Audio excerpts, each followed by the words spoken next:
Tea in the Industrial Revolution.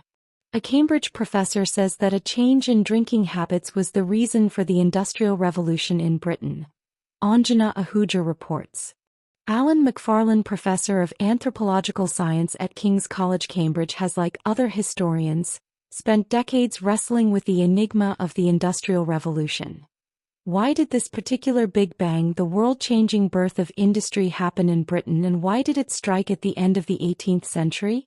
McFarlane compares the puzzle to a combination lock. There are about 20 different factors and all of them need to be present before the revolution can happen, he says. For industry to take off, there needs to be the technology and power to drive factories, large urban populations to provide cheap labor, easy transport to move goods around, an affluent middle class willing to buy mass-produced objects, a market-driven economy, and a political system that allows this to happen.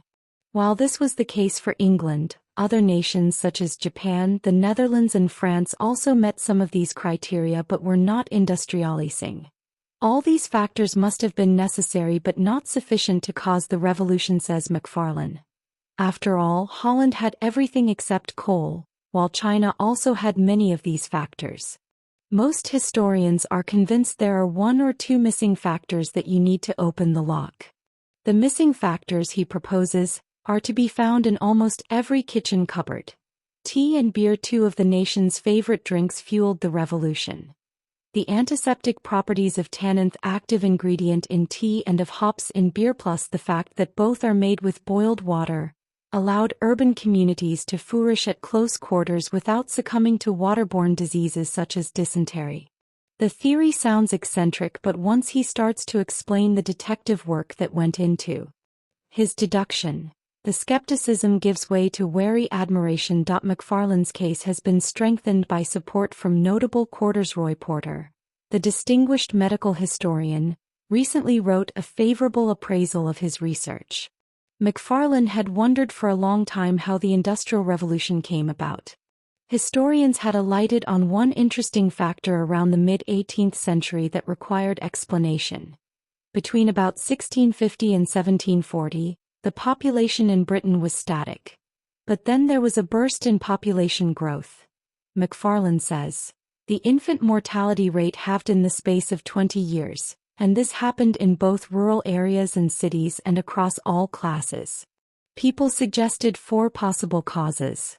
Was there a sudden change in the viruses and bacteria around? Unlikely.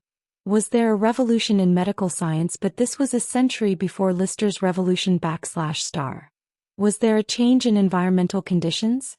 There were improvements in agriculture that wiped out malaria, but these were small gains. Sanitation did not become widespread until the 19th century.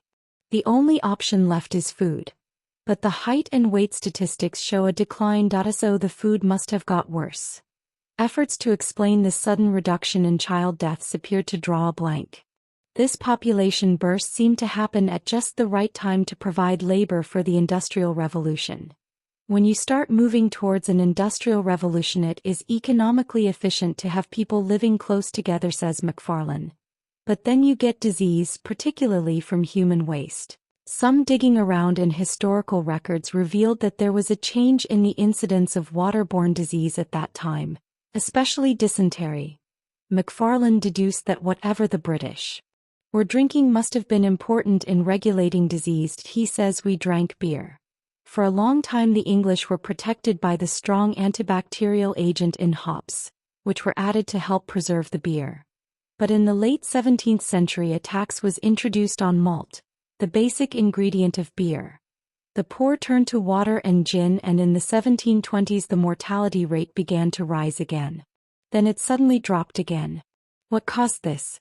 McFarlane looked to Japan, which was also developing large cities about the same time and also had no sanitation. Waterborne diseases had a much looser grip on the Japanese population than those in Britain. Could it be the prevalence of tea in their culture? McFarlane then noted that the history of tea in Britain provided an extraordinary coincidence of dates. Tea was relatively expensive until Britain started a direct clipper trade with China in the early 18th century. By the 1740s, about the time that infant mortality was dipping, the drink was common. McFarlane guessed that the fact that water had to be boiled together with the stomach-purifying properties of tea meant that the breast milk provided by mothers was healthier than it had ever been. No. Other European nations sipped tea like the British, which, by McFarlane's logic, pushed these other countries out of contention for the revolution. Beautif tea is a factor in the combination lock. Why didn't Japan forge ahead in a tea-soaked industrial revolution of its own? McFarlane notes that even though 17th-century Japan had large cities' high literacy rates, even a futures market, it had turned its back on the essence of any work-based revolution by giving up labor-saving devices such as animals, afraid that they would put people out of work. So, the nation that we now think of as one of the most technologically advanced entered the 19th century having abandoned the wheel.